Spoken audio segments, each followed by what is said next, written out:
খারা মাসুদ। আচ্ছা আমরা বৈশাখে জিজ্ঞাসাবাদ করি। এই পুলিশ অফিসার, আমাকে খারা মাসুদ ভাইয়ের একটা উসুল আছে। বাইকটা যতক্ষণ খারিয়া থাকবো ততক্ষণ ভাইয়ের সামনে কেউ বইতে পারবো না। খারা মাসুদ ভাইয়ের লগে খারিয়াই কথা কইতে হইব। তা তোকে বাইকটা বইব কখন? 2-3 দিন ধরে তো বাইকটা বহে না, আর কখন বইব ওইটাও শিওর কইতে পারতাছি না। বুঝছি স্যার, আজকে আর আপনার বহা হইব না। খারা মাসুদ ভাইয়ের লগে খারি এই কথা কন। এমপির পোলার মার্ডার হইছে আর সাসপেক্ট লিস্টে সবার শেষে তোর নামই আছে, তাই আমার মনে হইতাছে তুই হারকিউলিস।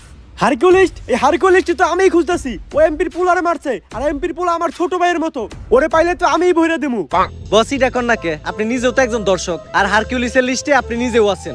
ওই সুযোগ পাইলে আপনার টাকা এটা দিব, তখন না আপনার টাকা খারিয়া থাকবো না আপনি নিজে খারিয়া থাকবেন।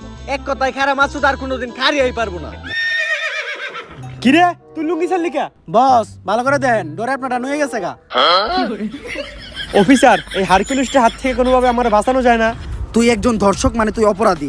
হারকিউলিসের হাত থেকে বাঁচলেও তুই ইন্সপেক্টর বরবাদের হাত থেকে বাঁচতে পারবি না।